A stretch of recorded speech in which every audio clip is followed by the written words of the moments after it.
now we're ready to start going on our little clownfish down here. I've printed him out over here. When I've painted him previously, he looks kind of like this, so he's facing the other way, so we'll try drawing him this way. I do just want to note that like his stripies aren't just white. His little dark pieces aren't just black. We're gonna work on blending and getting those really subtle color changes in between there. But we gotta get our base layers on first. I don't really like to go into something like this thinking that I'm gonna paint it all in one time and be done. I like to go in and get my base layers on first. So I can tell that there's a lot of yellow in him, although he is technically kind of like an orange fish. There's a lot of yellow through here. There's a lot of yellow through here and here. So I'm gonna start a little bit like when I did this color fish, where I blended the yellow into the red. I'm just gonna get kind of a little bit of both mixed up in here and then make sure that I have enough to get a mix. And since I am going to be using it quite a bit, I'm actually going to clear out this space so I can do my color mixing in there and not have to worry about it being contaminated by other colors. So that's kind of what I do on my palette, is I try and keep this space clean unless there's another color that I couldn't fit in my 10 wells, and then I kind of put one on the side and then I can blend it in here. But if I leave it open in here, that leaves me plenty of space to pull out my yellow as much as I need, and then have some area where I can go right in with some of that cadmium red and get it just a little bit deeper, darker. Now, this is super light. We're gonna need a little bit more than this in here. So I'm just gonna kind of try and pull that over. And if I leave it where the yellow's a little bit more over there, that gives me a little bit of a change to where I can kind of adjust on the fly. And I wanna make sure I have plenty of this cad red mixed up over here. So I have kind of a range from yellow to my cad red. I'm not gonna go straight in with this guy because that's gonna be more on like the details of his mouth down here. And I really want to just get our first base layer going for him. Then we'll get our first base layer going for this stripy guy that I printed out over here. So I'm gonna get going. I've tried to sketch in my white areas. I want to leave those alone for right now. Even on here where there's some of that yellowy orange through there, I just want to give it a little bit of a distinction between those two. So I'm just going to go in on my areas where I know that I need that yellowy orange.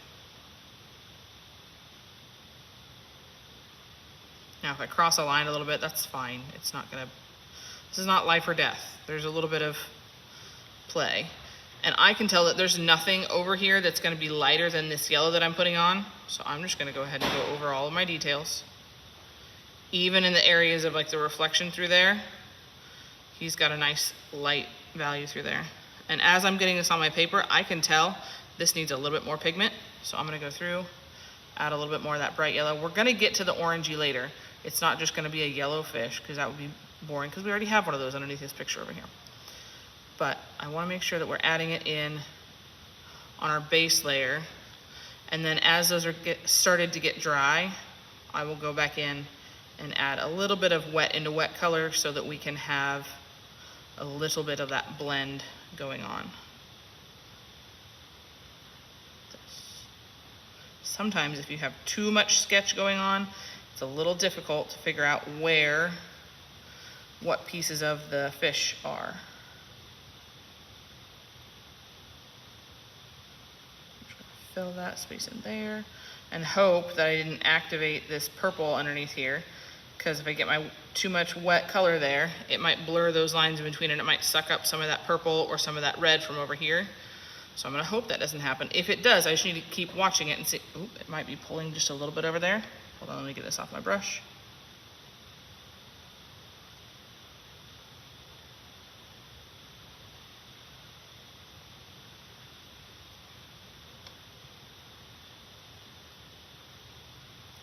Get that on there, get that area full.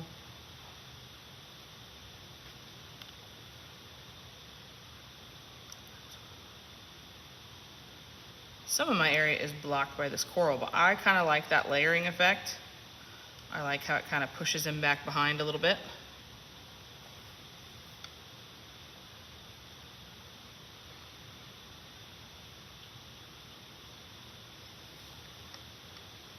And I can tell I forgot to do a chunk of this green right through here, because this is where my white stripe comes through, and that will be right through here. So I'll have to go and fix that a little bit later. All right, while that yellow is drying, and I can see if I tilt my head or if I lift and tilt, I can see that there's a little bit of a shine where it's a little bit darker, or not darker, more wet. I can go back through and add little things while I have the time. I'm gonna add just a little bit of this cadmium red. I don't mind how that's pulling up a little bit of that purple through there, because it gives it kind of a nice color through there. I'm gonna add this through here, just get a little bit in those areas that we know that are gonna be darker. So I'm just doing a little bit of wet into wet, letting it blend. I know that we're gonna have some mostly darker areas up here. And then it definitely has some dark down through here. It looks like this area has dried. So I'm gonna pull up some yellow and go in with that, kind of reactivate it a little bit through there. That's doing a really nice color blend thing, I like that. Let's see what else is still wet. That's mostly yellow up there. I'm gonna leave that alone except for maybe just a little tidge up here and a little bit right on the edge of this, what's gonna be black. Over here, I'm looking at this is this fin. We're gonna have to have that shadow later on, so I might as well start adding in a little bit of that darkness. Oh, but it looks like this is already dried up, so it's not gonna do a fun wet into wet thing for me today. So what I'm gonna do is get my paper towel and lift that back up, because I just wanna let it get its base color, do its wet into wet blendy thing. I can tell this back over here is still wet enough to blend. And it looks like this is all dry. Now, if we look at this fin underneath here, it's definitely a lot darker through there. So since these parts are mostly dry, I'm gonna take a little bit of this and I'm gonna take just a tiny bit of my Payne's Gray, or you could even do one of your blues. Just a tiny bit of my Payne's Gray over here. I'll pull it out over here. That's gonna make it look a little bit brown, but I'm gonna pull a little bit more of my Cad Red through there and give it that like deeper, darker glaze.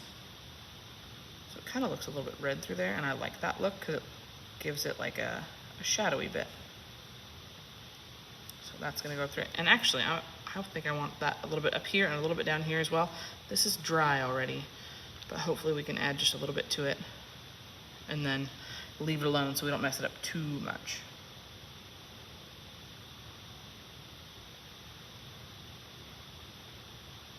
Now, I could selectively leave some of these bits yellow, and in fact, I think I am gonna do that a little bit down here and a little bit on these edges to show that there are some lighter bits toward the end.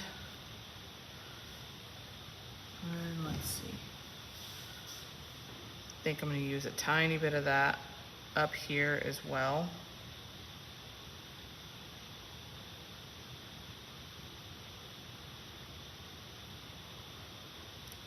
Just tapping it in on the edges, letting it do its own thing. And then a tiny bit on the tail. Now, for right now, I'm gonna let that sit. I'm gonna let it do its job. I'm just kidding, I'm a liar. I'm gonna make this a little bit darker because I can tell that that face up there definitely has more that I can make darker. And it's all kind of pooling to the bottom. So I'm gonna look and see what areas are still wet. See what I can blend into. Definitely some up by the mouth over here. Let that blend. Definitely some up here. And some down here as well. Let that guy blend in a little bit. And now I'm gonna let it be. So I'm gonna let him dry. I'm gonna go back and add other details later. If I notice that any of those areas are starting to pool, like all the pigments getting pulled over to one spot, like I have a little bit of that happening here and a little bit of that happening down here, I can always go back, drain off my brush of all the water and just dab it into those pooled areas and pick up some of the water, because we don't want too much water to sit, otherwise your paper gets all waffly. So we're gonna leave that be.